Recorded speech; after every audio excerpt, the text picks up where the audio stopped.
Alô, alô, alô.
Bom dia.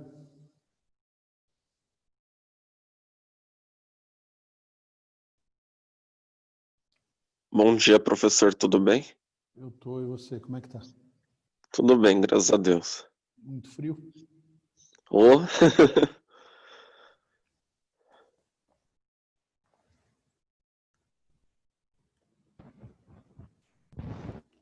Pronto.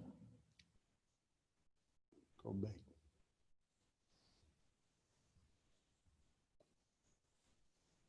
Professor, bom dia. Oi?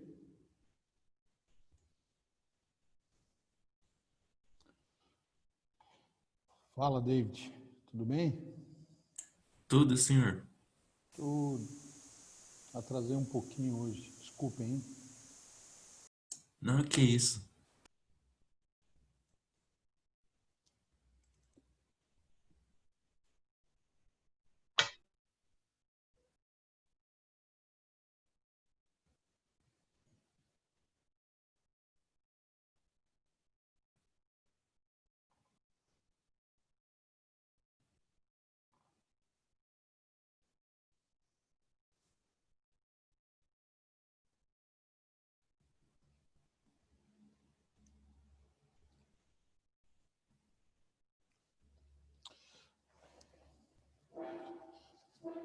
Vamos lá então, queridos. Eu vou compartilhar aqui a tela com vocês e aí a gente já começa a aulinha de cordados. Tá bom?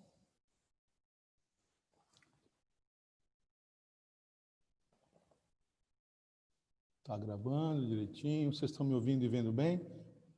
Sim. Ótimo. Vamos lá então? Bom, queridos, na aula passada, né, eu discuti com vocês uma visão preliminar, né, introdutória sobre os cordados, né? Então, nós discutimos aqui um pouquinho a distribuição, né, ao longo da história natural da Terra, né? Então, por exemplo, quando a gente fala dos primeiros cordados, que são os peixes sem mandíbulas, né? Eles surgem há mais de 500 milhões de anos, tá? E quando a gente fala de mamíferos, nós estamos falando de um grupo mais atual, mais recente, né, por volta de 230, 220 milhões de anos. Um ponto bastante importante, né, que tem que ficar claro para a gente, é que mamíferos e aves, né, apresentam, junto com répteis, um ancestral em comum, né, bastante próximo aqui, cerca de 250 milhões de anos, tá? Então, quer dizer, este ancestral, né, comum aos répteis, às aves e aos mamíferos, né, vem sofrendo diversificação. Esse ancestral ele é extinto, ele vem sofrendo diversificação e origem, ó, dá origem a dois ramos muito claros, ó, tá vendo aqui, ó? O ramo dos répteis atuais e o ramo dos mamíferos atuais. E um ponto bastante importante que muitas vezes, né, os alunos se atrapalham é achar que aves têm uma origem independente aqui de répteis, e não é verdade, tá bom? Então, aves, junto com répteis, olha que interessante, aves junto com répteis formam um grupo de mesma origem, um único ancestral, né? São, então, considerados grupos filéticos, origem, uma única origem. Agora, se você considerar este ancestral aqui, ó, em comum para répteis e aves, todo mundo entendendo ou não? Aqui, ó, esse ancestral em comum para répteis e aves, ele não é comum para mamíferos. Você percebe que interessante? Tá? Então, este ancestral não é comum para mamíferos. Por outro lado, este aqui, ó, é comum, né? É comum. Então, quando a gente fala de répteis, aves e mamíferos, o ancestral comum está mais distante, prestem atenção, por favor, ele está mais distante do que se eu considerar só aves e répteis. Considerando aves e répteis, o ancestral está mais próximo, mostrando que são um grupo, formam um grupo monofilético. Agora, se eu considerar aves, répteis e mamíferos, né, a gente vai perceber que o ancestral está o quê? Há muito mais tempo atrás, né? Tá claro? E por conta disso, eles não têm exatamente a mesma origem aqui, né? Tudo bem? Porque eles não têm a mesma origem aqui, ó, posso chamá-los de grupos parafiléticos. O ancestral está mais distante que eles. Tudo bem, queridos? Tranquilo? Então, resgatando, né? A gente tinha falado isso aula passada, tá? Muito bem. Então, aqui um slide importante para que vocês formem aí os seus resuminhos, tá certo? O que todos os cordados têm em comum, né?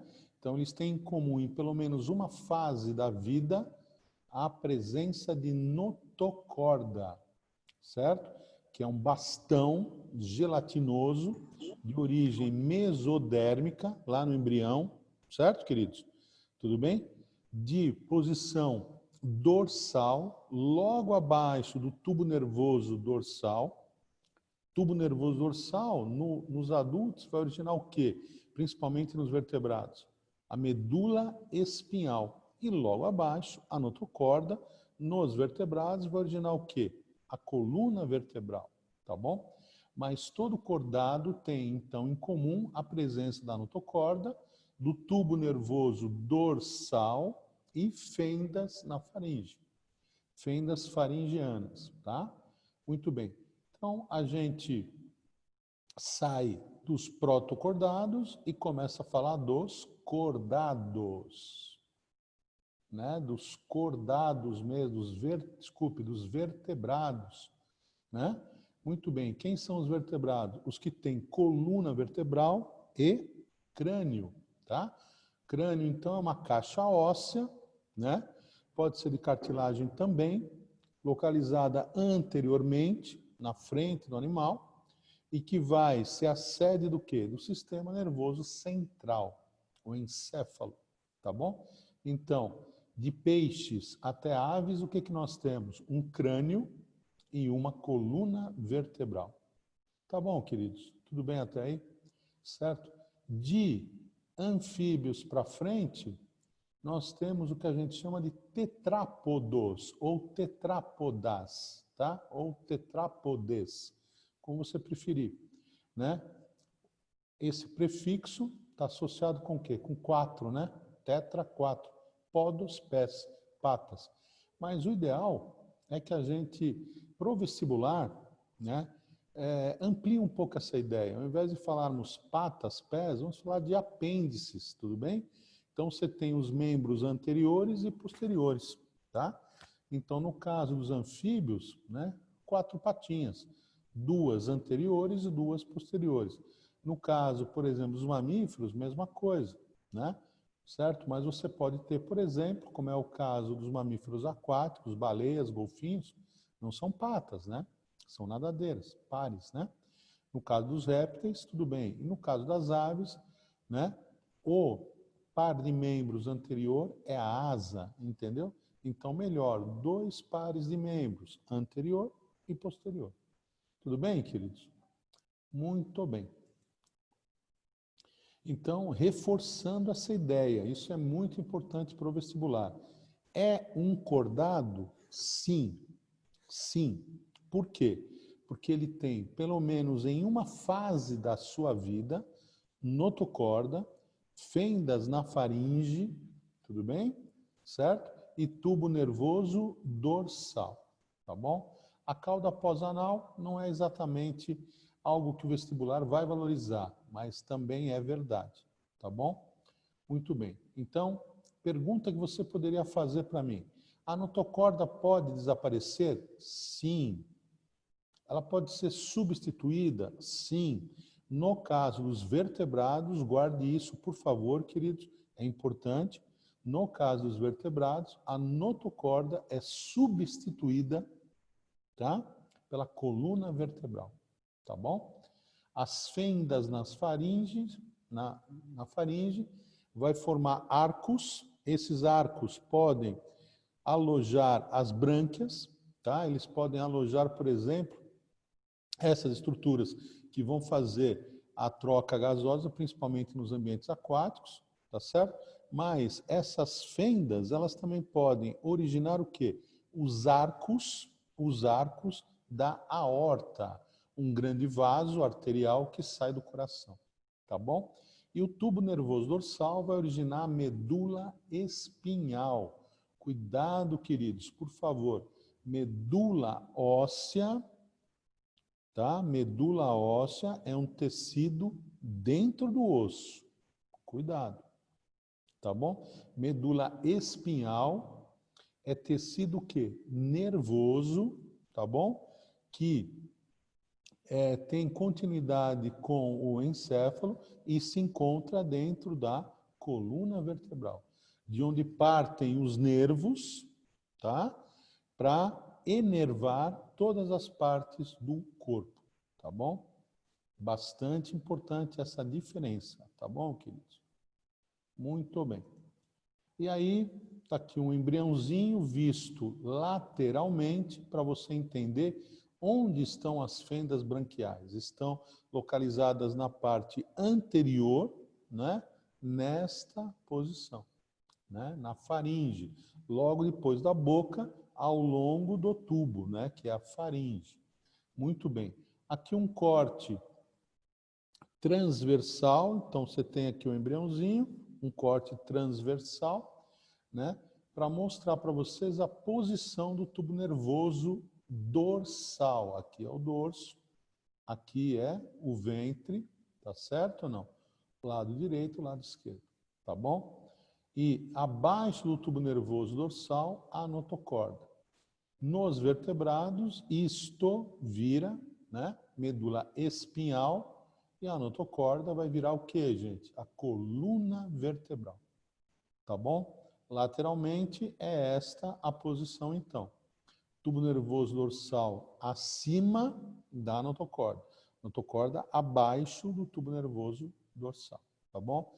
Importante porque é o tipo de ilustração que cai na prova. Então, você precisa saber relacionar. Então, você tem aqui o tubo nervoso dorsal, embaixo a notocorda.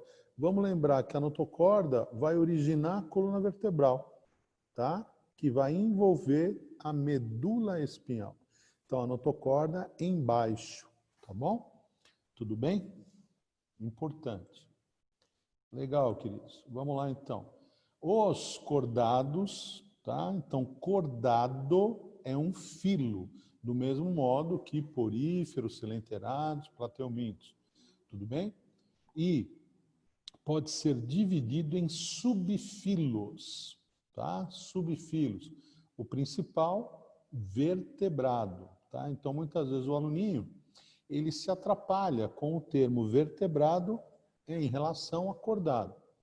Então, todo vertebrado é um cordado, por quê? Vamos lá. Por quê? Porque tem, numa fase da vida, né, queridos? Notocorda, tubo nervoso dorsal e fendas na faringe. Beleza? Agora, todo cordado é um vertebrado? Não, porque existem cordados que não apresentam coluna vertebral, certo? Não apresentam crânio, tá? Então, o que isso quer dizer? Vamos chamá-los de proto, vem antes dos vertebrados, né? No caso, né, protocordados, tá bom? Então, nos urocordados, cujo exemplo principal são as assídeas, tá? O que acontece com a notocorda? Ela fica restrita à cauda da larva, tá? É mais do que vocês precisam para o vestibular, acreditem. No cefalocordado, o que acontece? A notocorda persiste e vai até a região anterior, onde estaria o quê? A cabeça, tá bom? Então, aqui, nos urocordados, o principal exemplo são as assídeas, e aqui o principal exemplo é o anfioxo, que a gente estudou em embriologia. Então, queridos, as assídeas são organismos, né, que vão apresentar notocorda, né, fendas na faringe, tá certo? E tubo nervoso dorsal em algum momento da sua vida. No adulto, né, o organismo é bastante diferenciado, ó. Você praticamente não consegue, né, identificar nada disso que a gente falou, entendeu? Mas eles são cordados por causa das 3 características, tá bom? Muito bem. No caso da prova, basta que vocês identifiquem o quê? Né? Que elas fazem parte dos protocordados. Tudo bem? Protocordados. Ou seja, não vão apresentar vértebras, coluna vertebral e nem crânio, tudo bem? E a notocorda, né, vai desaparecer no adulto, tá?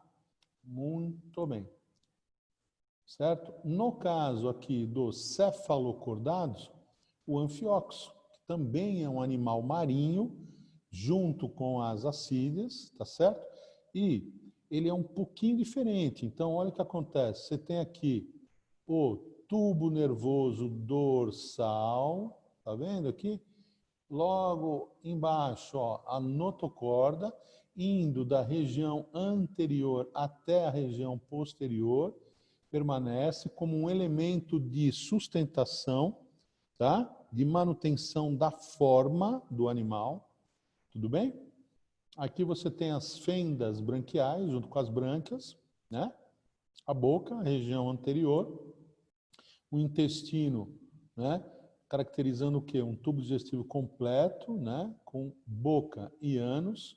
Não esqueça que ele é um cordado, então o vestibular pode querer pegar você aí distraído, certo? Então ele é deuterostômio.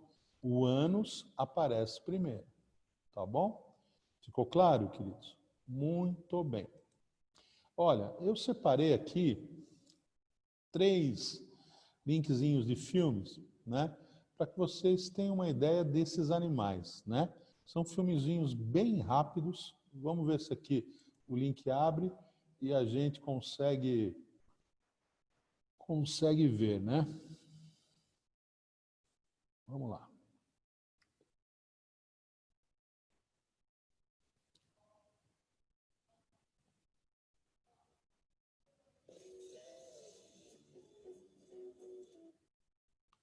Vou tirar o som aqui, porque às vezes são umas musiquinhas muito ruinzinhas.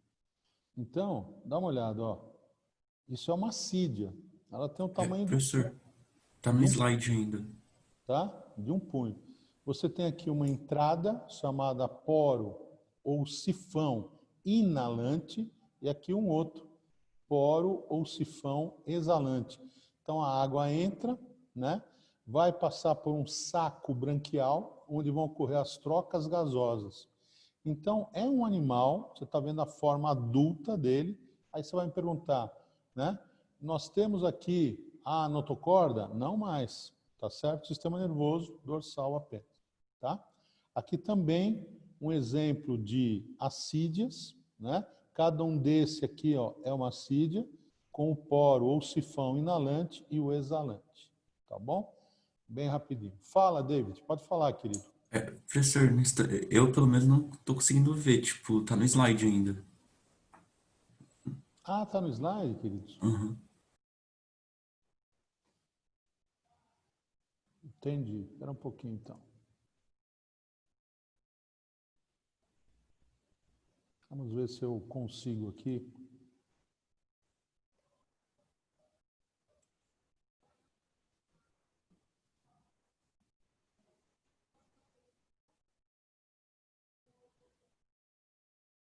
Agora você consegue. Tá no slide ainda. Tá no slide ainda. Eu acho que você tem que parar de compartilhar e compartilhar a tela do vídeo. Então vamos lá.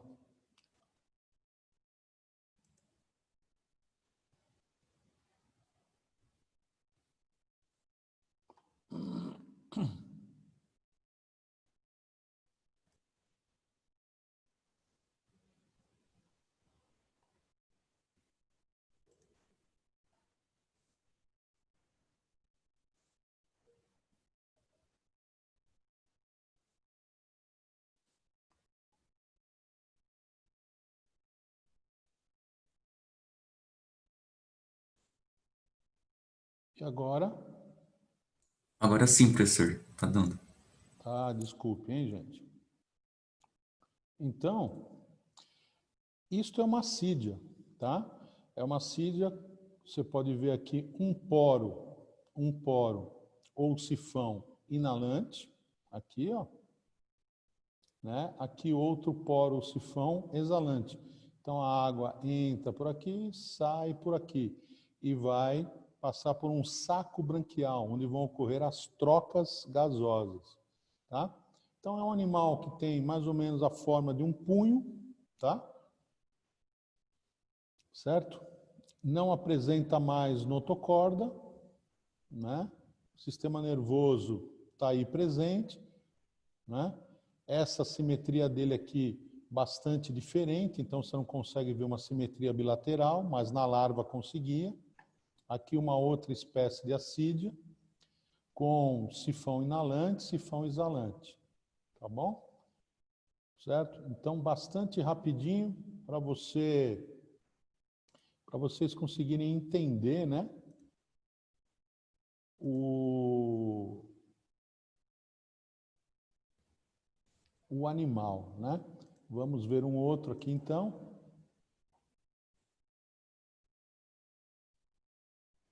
Professor, rapidinho, só uma dúvida.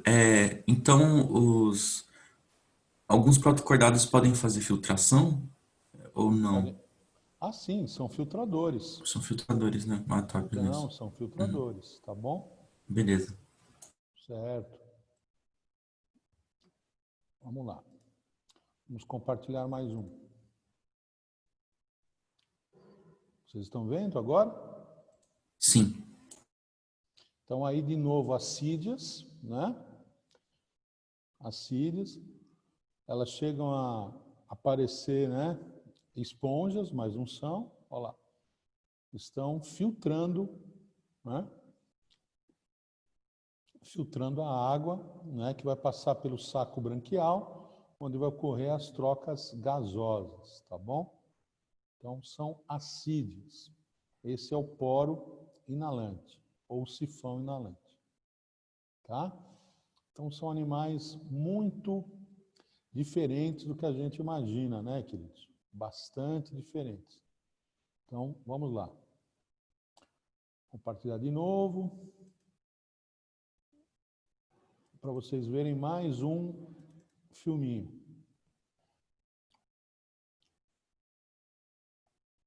Estão vendo o filme agora ou não? Não, tá no slide ainda. Está no slide. Então, vamos lá. Compartilhar a tela e pronto. Agora está vendo? Sim. Então, quem é esse sujeito aqui? Esse sujeito que vai aparecer é o anfioxo, tá bom? Anfioxo. Olha aí o anfioxo. Ele tem 2 a 3 centímetros por aí, mais ou menos, nadando Normalmente ele fica enterradinho na areia, naquela posição que você estava vendo aí, né? Aí você tem o sistema nervoso, tá? Dorsal, né? Em azulzinho aqui, né? Em azulzinho aqui, o sistema nervoso dorsal, embaixo a notocorda, né? E você vendo que a notocorda se distribui por todo o animal, indo da parte posterior até a cabeça. Por isso, ele chama cefalocordado, tá? Certo? E aí é que ele propõe, né, que a notocorda vai originar a coluna vertebral. Tá vendo? Certo? Então, no caso dos vertebrados, nós temos notocorda apenas na fase embrionária, tá bom? Certo? No adulto, o que acontece? Ela foi totalmente substituída, né, pela coluna vertebral. Tá bom, gente? Coluna vertebral e o crânio. Tudo bem, queridos? Alguma dúvida, não? Falem comigo, tudo bem? Sim. Ótimo. Vamos lá, então. Eu vou, de qualquer modo, eu vou mandar os PDFs, né? Vocês vão ficar com os links aí para poder ver os vídeos posteriormente. Se tiverem dúvida, podem falar comigo, tá bom? Muito bem. A ideia agora, queridos, por favor, para organizar o estudo de vocês, né? É a gente iniciar o estudo dos vertebrados. Mas o que eu gostaria que ficasse muito claro na cabecinha de vocês é o seguinte. Nós vamos primeiro apresentar características que diferenciam, tá certo ou não? Diferenciam as classes de vertebrados. Então, posso chamar vertebrado, então, de subfilo. Logo abaixo de um filo, qual é a categoria taxonômica que nós encontramos? Classes, tá bom? Então, vertebrado, subfilo, cordado, filo, cordado, vertebrado. Logo abaixo de vertebrados, quem nós vamos encontrar? As classes, tá bom? Classes de quem? Vamos lá, queridos. Peixes, certo? Anfíbios, tá? Répteis, aves e mamíferos. Tudo bem?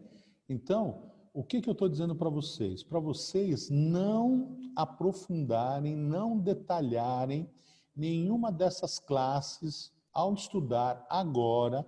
Por quê? Porque nós vamos estudá-las comparativamente em fisiologia animal logo depois, tá bom? Então fiquem tranquilos, por favor, fiquem tranquilos, tá bom? Muito bem, vamos lá. Então, aqui nós vemos de novo, né, a distribuição ao longo do tempo na história geológica dos craniados ou vertebrados.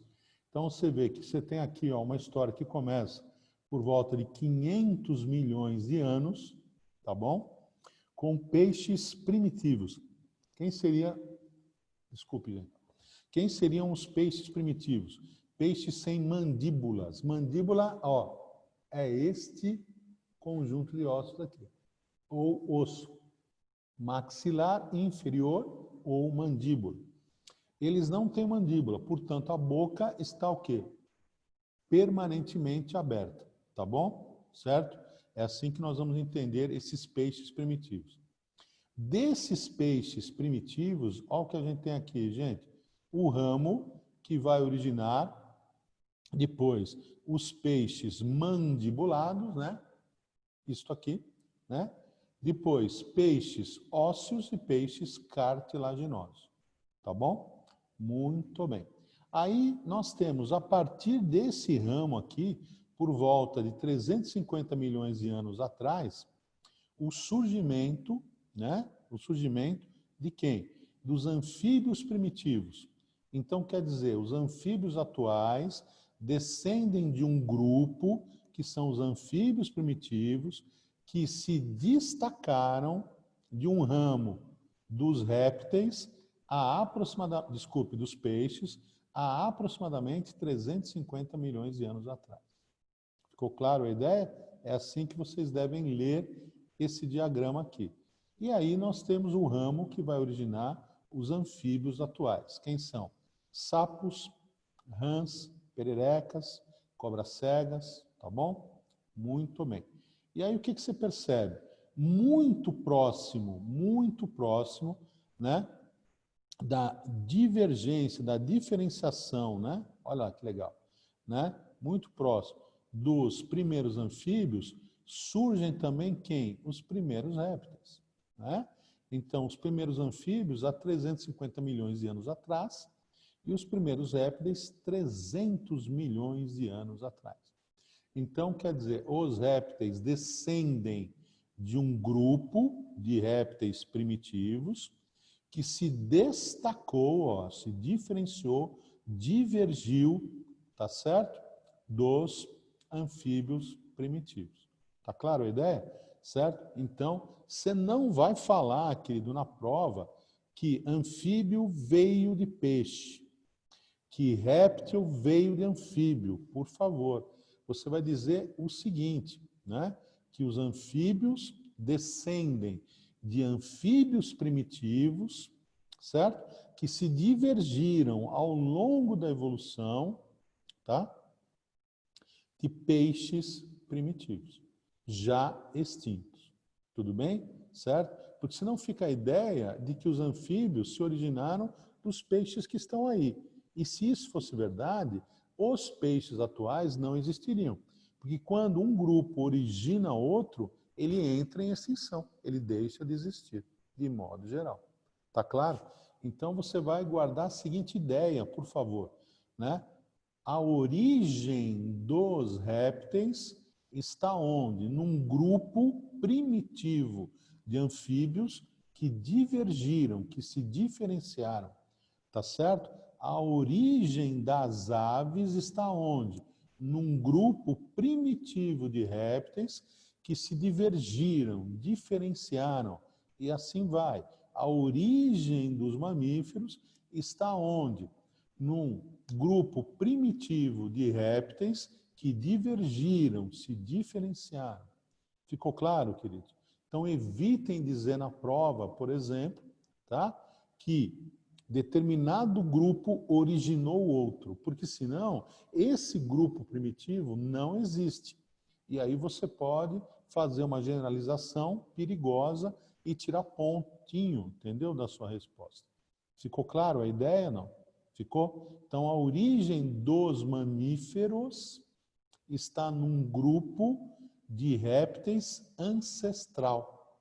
A origem das aves está num grupo de répteis ancestral. A origem dos anfíbios está num grupo de peixes ancestral. Ficou claro, querido? E esses grupos ancestrais, né, divergiram, sofreram mutações ao acaso, foram se diferenciando. Essas mutações, essas diferenças foram sendo favorecidas, selecionadas pelo ambiente onde esses organismos viviam, e isso permitiu que eles se estabelecessem, que eles começassem a evoluir. Está claro a ideia? Alô, queridos, está claro a ideia para todo mundo? Sim? Tudo bem? Então, cuidado com isso, tá bom? Beleza, vamos lá? Bom, gente, aqui nós temos um tema que nós vamos voltar bastante. Por quê? Porque ele é muito, mas muito, muito importante. Quando você estuda a coração dos cordados, você percebe que você consegue relacionar praticamente tudo desses grupos, praticamente tudo. Então vamos lá.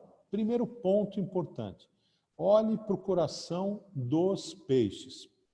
Tem sempre, né? O sangue entrará por uma cavidade chamada átrio, tá certo? No caso, aqui, ó. Aqui e aqui. Certo? O sangue que entra pelo átrio, sempre, querido, sempre é um sangue venoso. O que quer dizer isso? Vamos lá. Sangue venoso quer dizer que ele é pobre em oxigênio. É um sangue rico em CO2. É um sangue que precisa ir para o órgão respiratório. Quem é esse órgão respiratório? É a brânquia, é o pulmão, é a pele. Tá bom, queridos? Então, vamos lá. Neste coração, olha o que acontece.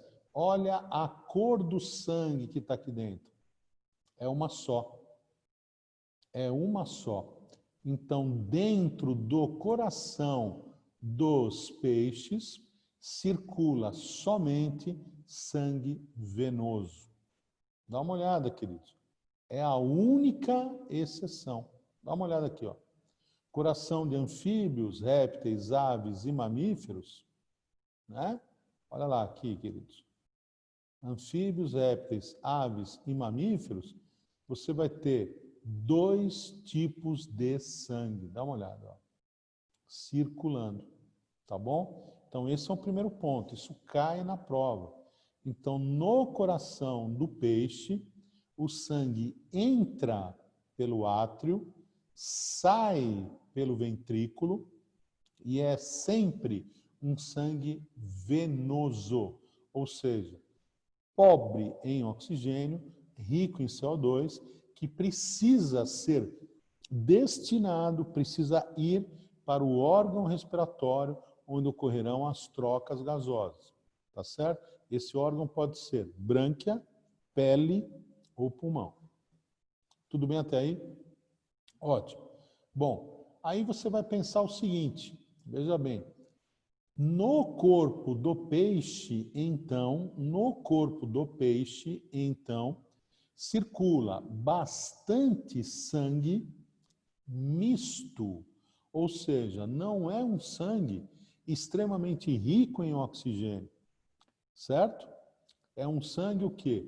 Que tem uma oxigenação baixa, tá? Então, isso quer dizer o quê? Que a capacidade, né, desse sangue que tem pouco oxigênio nutrir, vamos lá, nutrir células e tecidos com oxigênio para a respiração celular, que vai produzir o quê, queridos? Vamos lá, vai produzir ATP, é baixo. Então, posso dizer que o potencial do peixe de produção de ATP e de calor é pequeno? Posso. Por quê? Porque pelo seu coração só passa sangue venoso. É um coração com 2 cavidades só, um átrio e um ventrículo. O átrio é sempre uma cavidade de chegada e o ventrículo é sempre uma cavidade de saída. Pode falar, Samuel. Bom dia, professor, tudo bem? Tudo e você. Tô bem, graças a Deus. Então, como é que os peixes geralmente conseguem ser muito rápidos assim? Tipo, atuns que eles são bem. Na verdade, eles não são tão rápidos assim, né? Eles têm comportamentos explosivos, né? Então, a natação, ela é um movimento lento, ondulado, tá certo? Que consome uma quantidade de energia constante, mas, de modo geral, ali pequena, né? Que ele vai consumindo o tempo inteiro, gradativamente. Muito bem. Quando ele tem uma reação de fuga, por exemplo, ele tem o quê? Uma explosão, uma utilização rápida de ATP. Então, não pense nisso não, entendeu? O comportamento dos peixes, de modo geral, quando você compara com um grupo, né, que tem uma produção mais elevada de ATP, ele é menos ativo, tá certo? Os peixes são menos ativos, por exemplo, do que mamíferos, do que aves, tá? Então, pense nisso. A capacidade do peixe, né, de produção de ATP, ela é reduzida, tá certo? Por conta do quê? Do seu coração, do sangue que chega nas células. Então, o sangue que chega nas células não é um sangue, preste atenção agora, não é um sangue que está saindo do coração. É um sangue que está saindo da brânquia. Então, do coração, você manda o sangue para a brânquia, onde ocorre a troca gasosa, e da brânquia para o resto do corpo. Aí, Samuel, você vai pensar assim, peraí, mas onde eu tenho pressão? Eu tenho pressão no sangue que sai do coração, e não exatamente no sangue que sai da brânquia. Deu para entender? Então, você acaba tendo uma limitação aí.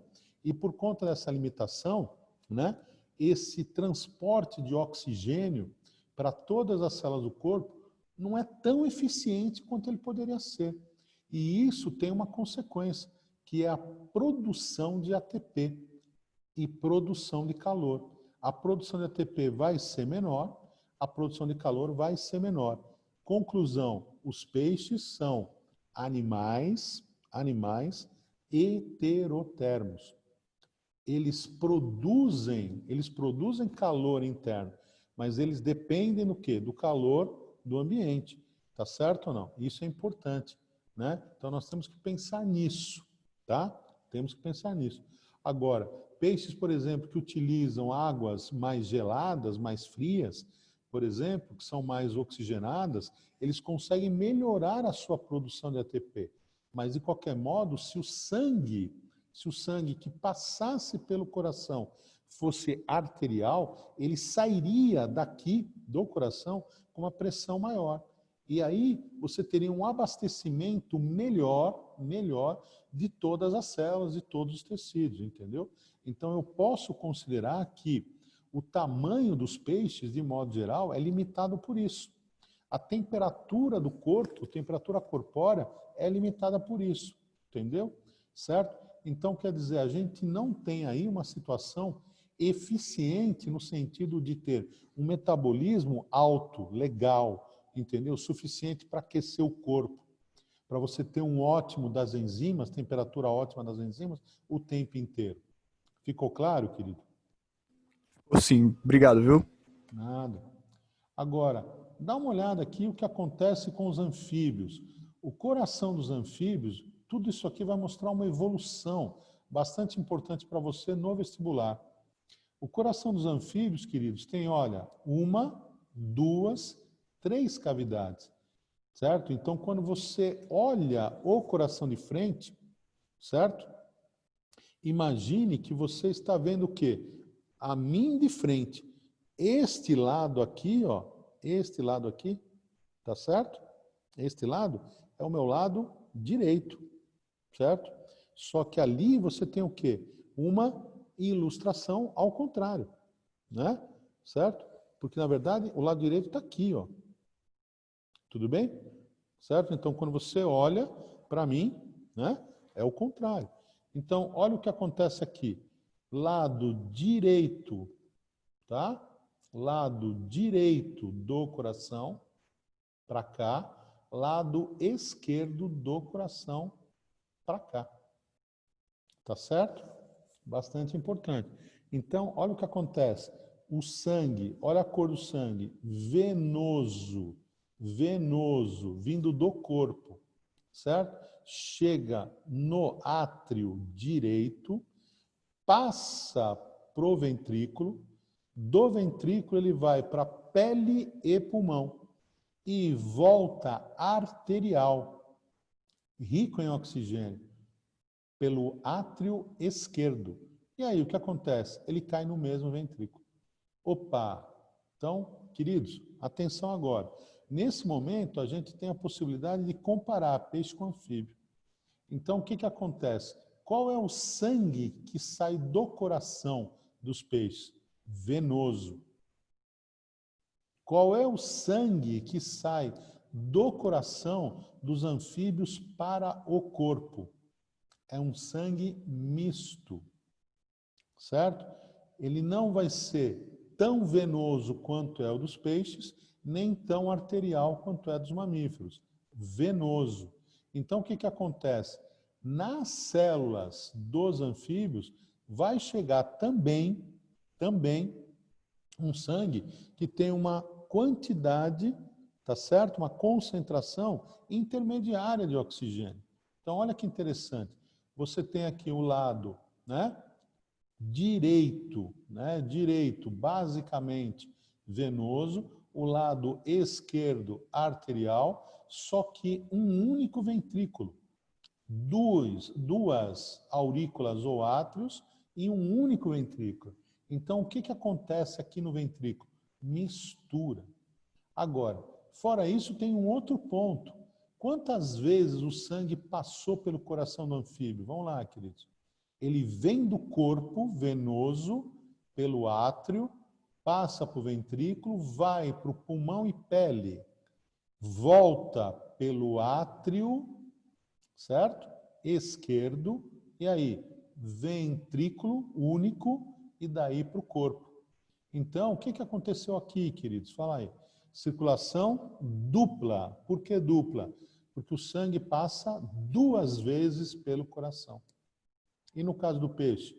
Circulação simples. Tudo bem?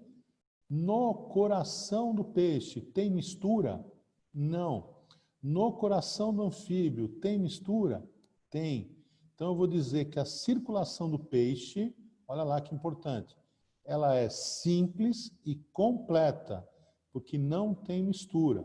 No caso do anfíbio, ela é dupla e incompleta, porque tem mistura. Aí nós vamos chegar a qual conclusão? Vamos lá. De novo, né? A taxa respiratória não é tão eficiente. Então você vai ter uma produção de ATP e uma liberação de calor, produção de ATP e uma liberação de calor menor. Isso se reflete no quê? Vamos lá. Isso se reflete no quê? No metabolismo, na atividade. Entendeu? Então os anfíbios também dependem pra caramba do quê?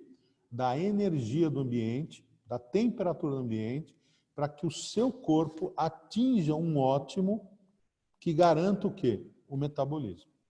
Entender? Então, quer dizer, peixes são pecilotermos, né?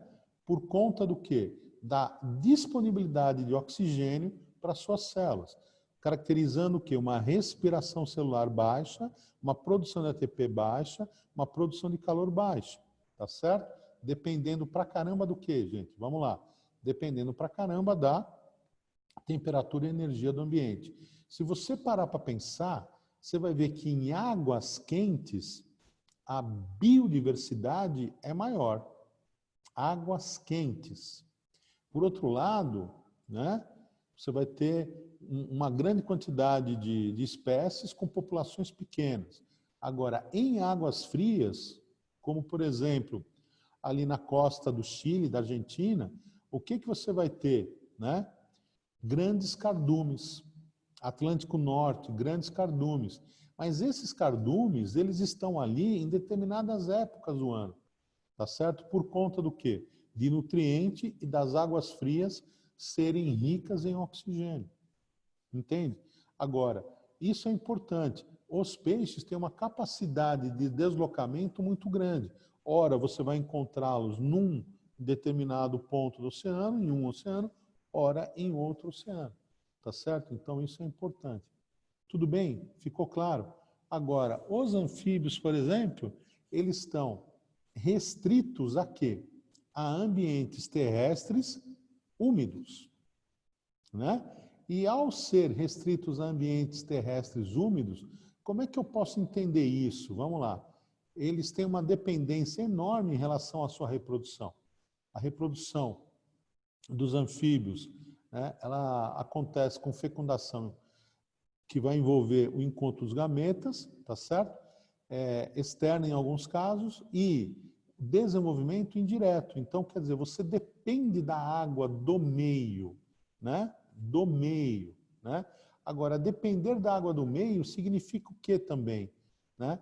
Que você tem uma questão da desidratação. E aí a gente chega no coração de novo. Espera aí, como, Ricardo? Eu não entendi. Então, vamos entender uma coisa legal.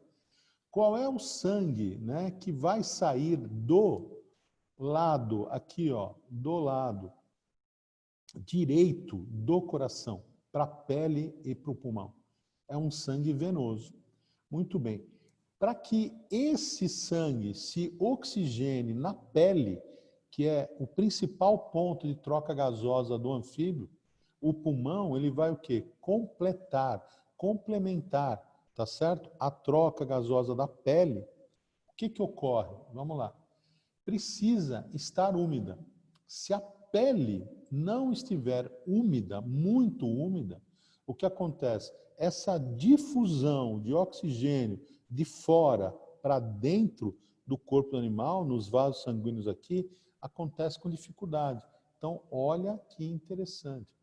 O habitat do anfíbio é terrestre, ou seja, ele invadiu, ele colocou o pezinho no ambiente terrestre, mas não dominou, ele não conseguiu se afastar, né, dos recursos hídricos.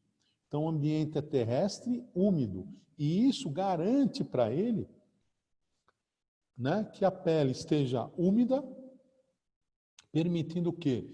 Trocas gasosas, tá certo? Pela pele, de modo eficiente, para que você tenha a oxigenação do sangue, que vai chegar aqui do lado esquerdo do coração e se misturar com o sangue venoso.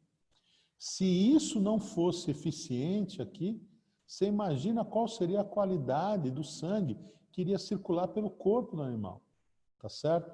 Então, a troca gasosa na pele, ela é eficiente por conta da umidade e garante o quê? Uma oxigenação maior que vai chegar nos tecidos e nas células. De qualquer modo, esse sangue é misto.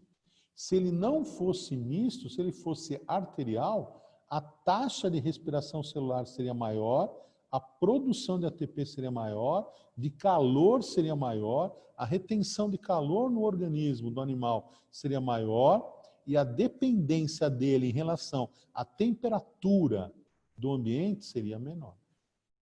Vocês entenderam? Então, por exemplo, quando eu penso em distribuição de anfíbios, tá? De anfíbios pelo mundo, eles estão muito concentrados, querido, muito, na zona intertropical, entre os trópicos, onde as temperaturas médias são maiores, onde a umidade é maior. Tá claro? Então, a partir da característica, você entende a distribuição geográfica e você percebe que determinadas características, além de serem importantes demais para você entender a ecologia, a distribuição ecológica, né, você percebe o valor que ela tem, ou seja, ela é uma adaptação evolutiva. Alô, queridos, tudo bem até aí ou não? Duas pessoinhas com a mão levantada, podem falar aí. Professor, eu acabei me perdendo um pouquinho na parte da umidade. Você poderia repetir, por favor? A difusão, David, a difusão, ela envolve índice de refração dos meios. Vou falar um pouquinho de física, talvez te ajude, entendeu? Quando dois meios têm um índice de refração muito diferente, o que que acontece, né, com o raio luminoso? Ele desvia demais, concorda comigo? Né? O ângulo dele é muito grande. E aí o que que acontece? Quando os índices de refração são muito diferentes, a difusão ela acontece com mais dificuldade. Em outras palavras, vamos lá. Se eu tiver que pensar em difusão do ar para a célula de cara, isso é mais difícil de acontecer do que se sobre a célula eu tiver água. Entendeu? O índice de refração da célula, tá, é muito diferente do índice de refração do ar. O índice de refração da água, ele é intermediário ao índice de refração do ar e da célula. Então, ele facilita a difusão do oxigênio para o interior das células. Deu para entender, David? Ficou claro? Mesmo? Então, o que que acontece? Mesmo no nosso caso, querido, se o ar que a gente inspira, olha lá, se o ar que a gente inspira e que chega nos alvéolos não tiver um mínimo de umidade, o que acontece com a parede do alvéolo? Não vai ter água aqui. Se ela não tiver água aqui, essa difusão do interior do alvéolo para o vaso que está irrigando o alvéolo aqui, vai ser muito difícil. Por isso que, quando a umidade do ar, né, é muito baixa, nós temos dificuldades respiratórias, entendeu? Então, olha que louco que é o negócio, né? Tudo isso acontecendo ao mesmo tempo no animal, tá certo? Então, quer dizer, se eu tenho, né, a troca gasosa acontecendo na pele de modo eficiente, por quê? Ah, porque a pele é fininha, beleza. Porque a pele tem uma mucosa, tem uma secreção que a mantém úmida, beleza. Mas, ao mesmo tempo, o anfíbio está no ambiente terrestre úmido, evitando a desidratação. Porque eu não posso pensar que essa pele seja impermeabilizada, deu para entender? Porque se ela for impermeabilizada, pô, como é que eu vou ter a troca? Entende? Então, quer dizer, ela é delgada, certo? Com muco, bastante úmida, garantindo a troca. E no que ela garante a troca, eu tenho o quê? A oxigenação do sangue, que passa de venoso para arterial. Ele passa de cinza aqui para vermelhinho, de azul para vermelhinho, tá certo? E aí o que acontece? Quando esse sangue volta ao coração, ele sai do coração com pressão. Tudo bem? Com pressão. Só que qual é o sangue que está saindo do coração do sapo, da perereca, da salamandra, tá certo? Da ranzinha? Qual é? É um sangue misto. Por quê? Vamos lá. Porque eu tenho apenas um ventrículo, onde ocorre a mistura do sangue que vem do corpo pelo átrio, certo ou não? Direito, e do sangue arterial que vem do pulmão e pele pelo átrio esquerdo. Eu tenho uma mistura. Então, o sangue que vai para o corpo, ele tem menos oxigênio do que poderia ter. Ficou claro a ideia? Se ele tem menos oxigênio do que poderia ter, querido, o que que acontece? A taxa de respiração celular, ela é menor, a produção de ATP é menor, a produção de calor é menor, tá certo? Eu não consigo reter tanto calor, começo a depender do quê? Da temperatura do meio. Deu para entender, não? Então, eu produzo calor internamente, não é suficiente, entendeu? E eu sou um animal que a minha distribuição geográfica vai depender do quê? Da temperatura ambiental. Ficou claro a ideia? Mesmo? Tudo bem? Fala, Samuel. Pode falar, querido. Eu esqueci de abaixar a mão, professor, desculpa. Ah, foi isso? Tá bom. Tudo bem então, queridos? Vamos lá. Tudo bem? Ótimo. Agora, isto aqui tem algumas consequências. A grande maioria dos anfíbios não é grande. Você entendeu? Nós estamos falando de animais pequenos. Tudo bem? Certo? Animais pequenos. Então, isso é importante. Tá bom? Legal. Quando a gente fala de répteis, olha o que acontece. Vamos lá. Conta aqui comigo. Você tem um coração que é olha lá, queridos, tetracavitário. Tetracavitário. Olha lá. Átrio, ó, direito, ventrículo direito. Átrio esquerdo, ventrículo esquerdo. Tudo bem, não? Certo? Só que, dá uma olhada, o lado direito do coração, certo? Ele é basicamente o quê? Olha lá, o lado direito do coração, ele é venoso, certo? Então, o sangue chega aqui, né? Pelo átrio, pela veia, tá bom? Olha lá. Enchendo o átrio direito, passando para o ventrículo direito, saindo pela artéria que vai para o pulmão, artéria pulmonar, onde vai ocorrer oxigenação, volta ao coração pela veia que vem do pulmão, veia pulmonar, passa para o ventrículo esquerdo e do ventrículo esquerdo ele vai para o corpo, pela artéria, né? Tudo bem? Então, olha que interessante. Na prova, qual é a grande diferença entre veia e artéria? Se o aluninho escrever que na veia, né, circula, né, sangue venoso e na artéria circula sangue arterial, ele errou a questão. Porque dá uma olhada aqui, queridos, dá uma olhada aqui. Isto aqui é uma veia, tá? Que traz sangue ao coração. Isto também é uma veia que traz sangue ao coração. Esta veia, ela está trazendo sangue venoso do corpo. Esta veia está trazendo sangue arterial do pulmão. Então, nós vamos deixar bem claro na cabecinha da gente o seguinte: veia é um vaso que traz sangue para o coração. Isso é uma veia. Veia é um vaso de chegada de sangue ao coração. Não interessa se o sangue é venoso ou arterial. Tudo isso a gente vai voltar a falar com muito mais detalhes, tá bom? Não fiquem preocupados hoje. Hoje eu gostaria que vocês tivessem uma visão bastante ampla deste aspecto importante demais, que é a evolução dos corações, tá bom? Agora, para e pensa o que é a artéria, querido.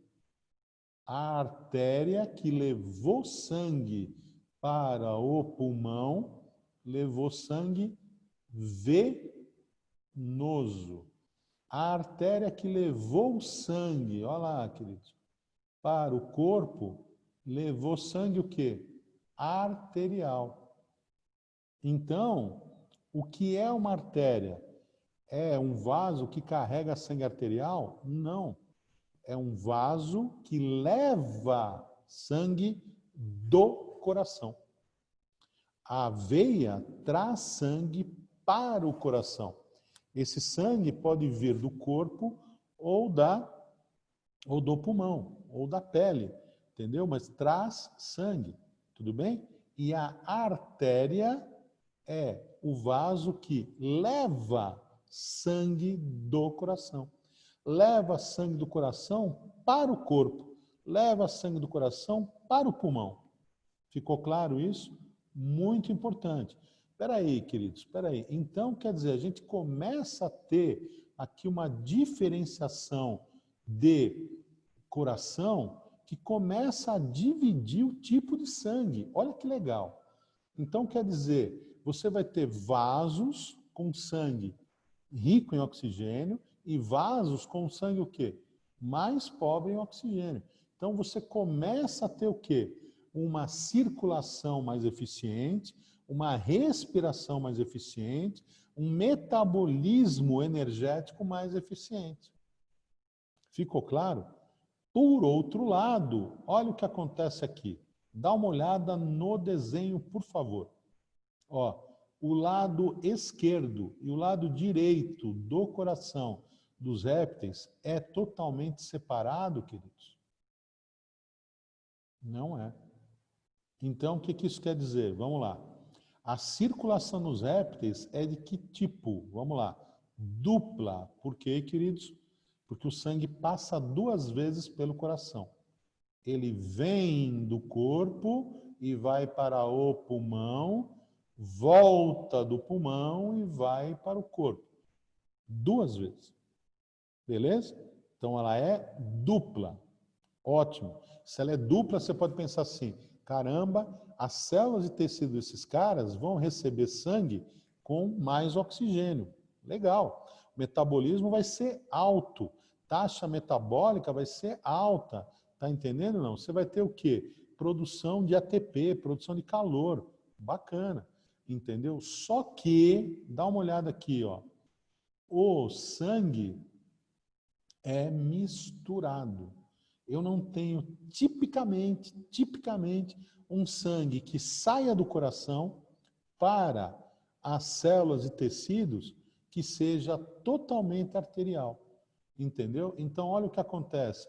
O septo, a divisão, o septo beleza? Septo, né? Inter, olha lá, queridos, inter, entre ventrículos, o septo interventricular não é completo. Vocês estão entendendo ou não? Se o septo, a separação entre os ventrículos não é completa, o que eu vou dizer? Eu vou dizer que o sangue que sai do coração, tanto para o pulmão quanto para o corpo, né, é misturado. Entendeu? Então eu tenho aí o quê? Uma perda de eficiência. Entendeu? Tem uma perda de eficiência. Aí você fala, e aí, qual é a consequência dessa perda? Vamos lá, queridos. Eu tenho répteis grandes. Espera aí, se eu tenho répteis grandes, eles conseguem o quê? Atender a demanda desse monte de células, desse monte de tecidos, desse corpo grande, concorda? Conseguem, beleza, ótimo. Ah, um ataque de um réptil, né? Ele é o quê? Abrupto, né? Certo? É o bote, né?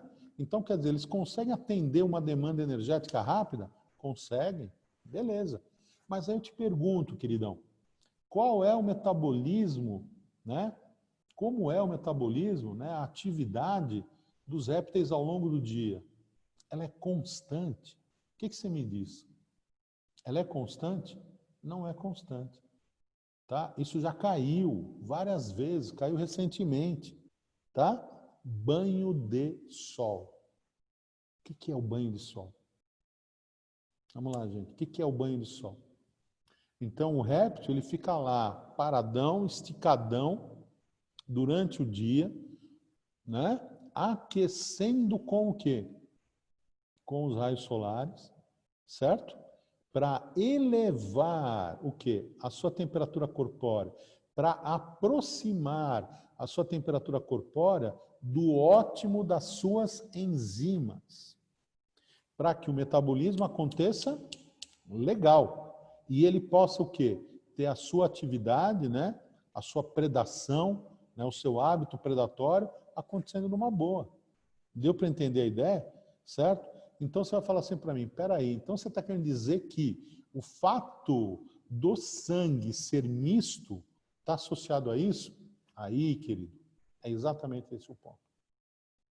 Entendeu? Então quer dizer, se a oxigenação das células, dos tecidos, dos órgãos, dos répteis fosse mais eficiente, eles teriam o quê? Uma atividade, eles teriam um metabolismo muito maior. Você entendeu? Certo? Então, quer dizer, por conta da oxigenação não ser tão eficiente, eu vou ter o quê? Uma taxa respiratória menor, uma produção de ATP menor, uma retenção de calor menor, tá certo ou não? Que faz com que a minha dependência em relação à temperatura ambiental seja o quê, queridos? Maior, representada pelo banho de sol. Mas no fundo, isso está associado com o quê? Vamos lá. Com o fato, olha para o slide agora, queridos, por favor. Com o fato do coração dos répteis ser tetracavitário. 4 cavidades. 2 átrios, 2 ventrículos. Mas não totalmente separado. O lado esquerdo do lado direito. Então, eu vou dizer sim, vamos lá, queridos, eu vou dizer sim que a circulação é dupla, é incompleta. Ficou claro ou não? Tá certo? Agora, isto é assim em todo e qualquer réptil? Não. Os crocodilianos, beleza? Crocodilos, jacarés, alligators, tá certo? Tudo bem? Eles apresentam o quê? Vamos lá. O septo completo. Então, eles vão ter separação total. O que isso quer dizer? Que esses animais, apesar de terem que se aquecer com a energia do meio, tudo bem? Eles têm um aporte, uma produção de ATP, de calor, de manutenção interna do calor, maior que os outros répteis. Entendeu? Mas mesmo assim eles são o quê? Pecilotérmicos. Tudo bem? Então isso é muito importante. Se você tiver que brincar, que ser distraído, que dar uma vacilada, tá certo? Que seja com o quê? Que seja com uma tartaruga. Certo? Certo? Que seja com uma tartaruga e não com um jacaré, com um crocodilo. Cuidado, né? Por quê? Porque a capacidade dele metabólica é maior, tá bom? Por quê? Por causa da separação que é completa. Tudo bem? E aí, a gente chega aonde? Vamos lá, em aves e em mamíferos. Tudo bem? O que que você vê em aves e mamíferos? Vamos lá, queridos. O que que você vê? De novo, um coração o quê? Tetracavitário, beleza? Então, tanto aves quanto mamíferos têm o quê? 2 átrios, tá? O átrio de chegada de sangue do corpo. Olhem para o esquema, por favor. O átrio de chegada de sangue no corpo é o direito. Beleza? Tudo bem? Certo? Então, chega pela veia cava, aqui ó, traz sangue venoso, pobre em oxigênio, mesma coisa, para ave e mamífero. O que que acontece com o sangue do átrio direito? Ele passa todinho para o ventrículo direito. O que que acontece com o sangue do ventrículo direito, queridos? Ele vai via artéria, olha lá, vaso de saída, artéria, para o pulmão, beleza? Onde vai ocorrer troca gasosa. Ótimo, muito bem. E aí, oxigenação do sangue, que volta pelo lado esquerdo. Beleza ou não? Volta pelo lado esquerdo. Para qual cavidade? Átrio. Átrio é sempre uma cavidade de chegada. Ventrículo sempre uma cavidade de saída. Beleza? Chega aqui no átrio, tá? Esquerdo, passa para o ventrículo esquerdo. De onde ele vai? Pela artéria. Para onde, gente? Para onde? Para o corpo. Que sangue está indo para o corpo? Arterial. Certo? Um sangue arterial, rico em oxigênio. Aí você vai falar assim para mim, mas o sangue, por exemplo, o sangue, né, de aves e mamíferos são igualmente ricos em oxigênio? Alguém me dá uma dica para poder responder isso? Certo? Esse sangue, por exemplo, que sai aqui dos répteis, né? Ele é misto. Este aqui não. Então aqui você tem uma circulação dupla e completa. Beleza. Mas e aí? Esse sangue, ele é muito oxigenado ou não? Proporcionalmente, né? Proporcionalmente.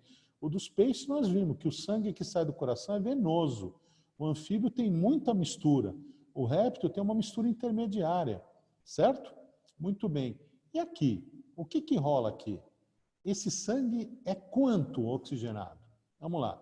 O sangue, por exemplo, das aves é mais ou menos oxigenado do que os mamíferos. Alguém tem uma ideia? Não? Eu precisaria pensar no quê? Na estrutura onde ocorre a troca gasosa. Vocês concordam comigo? Certo? Muito bem. No caso dos répteis, eu estou falando de um pulmão como se fosse uma bexiga. Tá? Um pulmão simples. Certo? No caso dos anfíbios também. Não é um pulmão cheio de saquinhos alveolar. Entendeu? Esse pulmão alveolar a gente encontra aqui em mamíferos. Né? No caso das aves, você tem um pulmão com um monte de saquinhos entrando no osso que é oco. Lembram disso? É o tal do osso pneumático e sacos aéreos. Então, o pulmão tem um monte de ramificações que acabam entrando o quê? Nos ossos. Isso aumenta a superfície total do pulmão. Se a superfície total do pulmão é maior, queridos, a capacidade de troca gasosa é maior. A capacidade de absorção é maior. A quantidade de oxigênio que efetivamente pode chegar nas células é maior. Então, quer dizer, o problema não é só, né, a evolução do coração, mas temos que considerar o seguinte, onde ocorre a oxigenação. Entendeu? Então, quer dizer, aqui ela ocorre vamos lá, no peixe, na brânquia. É um órgão eficiente para isso, super bom. Mas o sangue que sai da brânquia, ele sai com pouca pressão. Isso limita o tamanho dos peixes. Certo? Por outro lado, o que acontece? Né? Qual é o sangue que sai aqui dos anfíbios, né, do coração? É um sangue misto, que já vai limitar para caramba, não só o tamanho, como o metabolismo. Mas de onde ele vem? Ele vem principalmente da pele, que é o principal órgão de troca, com uma complementação de pulmão. Tudo bem? Existe na faculdade de biologia, na época que eu fiz, uma aula prática que é uma sacanagem com o sapinho. O que você fazia? Você passava parafina na pele do sapinho. A parafina endurecia, parafina líquida, né? A parafina endurecia e impedia o quê? A troca gasosa pela pele. Sabe o que acontecia com o sapinho? Morria. Morria, queridos. Entendeu? Em outra atividade, o que a gente fazia? A gente tirava o pulmão do sapinho. Tirava o pulmão. Era um saquinho. Tirava o pulmão. Sabe o que acontecia? O sapinho continuava vivendo. Então, cuidado com isso. Né? Cuidado com isso. É muito perigoso. Existe um órgão super importante, né, para a respiração aérea, chamado pulmão. Mas ele vai evoluindo também. E onde ele atinge o máximo? Ele atinge o máximo de evolução nos mamíferos. Então você tem o quê? A traqueia, que se ramifica em brônquios, os brônquios vão se ramificando, até que no final de cada um desses raminhos, você tem o alvéolo, que é uma bolsinha. Se a gente pegar todos os alvéolos, a área de todos os alvéolos, e somar, sabe qual é o número que a gente alcança? 200 metros quadrados. Essa é a área de troca, de superfície, de capacidade de absorção do teu pulmão. Entendeu? Como é que eu chamo isso? Pulmão alveolar. Os outros pulmões são o quê? Saculiformes, é um saquinho. Entendeu? Então, isso é fundamental. Nesse caso aqui, eu tenho a respiração cutânea complementada pelo pulmão. Nesse caso, nos répteis, pulmonar, saculiforme. Nesse caso, nas aves, saculiforme. Mas eu tenho o quê? Os saquinhos aéreos, ossos pneumáticos. Estou aumentando pra caramba o quê? A minha capacidade, né, cardiorrespiratória. Entendeu? Produzindo pra caramba ATP, produzindo calor, entendeu? Independente do quê? Do meio. Você entende? Vai pensar em distribuição de aves. As aves estão no planeta inteiro. Vai pensar na distribuição de mamíferos. Planeta inteiro também. Tudo bem, queridos? Tudo bem? Alô, vocês estão aí? Tudo bem? Mesmo? Então ficamos por aqui que eu já invadi aí uns 4 minutos, tá bom? Então me desculpem o atraso hoje, tá, queridos? E aí a gente continua a partir daí, tá bom? Certo? Então leiam o material, por favor. Vão se familiarizando com as questões, o exercício, que aos pouquinhos os enunciados todos e todo o contexto das questões vão ficando claro. Então, tentem, treinem, tá? E vão me mandando as dúvidas, vamos conversando, tá bom? Pode falar, David. Professor, naquele exemplo do sapo que você citou, que você fez na faculdade, quando você tira o pulmão, ele só faz respiração cutânea ou algo do tipo, ou não? Exatamente. A respiração Tá. cutânea no sapo, nos anfíbios, ela é muito mais importante do que a respiração pulmonar. O pulmão ele é muito rudimentar, entendeu? E aquela pele do sapo rugosa, entendeu? Cheia de projeções, né? Toda enrugadinha e tal, né? Ela garante o quê? Mais a umidade, mais o muco e tudo mais, ela garante o quê? Uma troca gasosa enorme, muito grande, muito maior do que a do pulmão. entendeu? Por isso que quando a gente impermeabilizava a pele dele com a parafina, ele morria. Mas quando a gente tirava o pulmão, ele não morria. Tá bom? Certo? Tudo bem? E, professor, só mais uma coisa. Sei lá, na minha cabeça é muito complicado imaginar 200 metros quadrados armazenado. Entendi. É uma quadra de tênis. Não, não, sim, mas é difícil imaginar isso tudo armazenado, tipo, em pouco espaço, sabe? Eu não Isso, consigo. aqui, para você ter uma ideia, ele é todo, na verdade, não é simplesmente um saco, mas ele cresce para dentro, né? Ele se dobra para dentro. Então você tem um órgão esponjoso, entendeu? Totalmente esponjoso. Então o nosso pulmão, ele é esponjoso, né? Ele tem uma superfície de troca enorme, que não é simplesmente de um saco, mas de vários saquinhos que compõem a sua estrutura, como se fosse uma grande esponja, entendeu? Tá, essa que é a ideia. Entendi. Valeu, professor. Valeu? Bom, queridos, obrigado. Façam as questões, deem uma lida aí no material, tá certo? Qualquer dúvida, por favor, entre em contato, tá bom? Até sexta-feira. Obrigado, queridos. Tchau, professor. Valeu. Até Quem sexta. levantou a mão aí?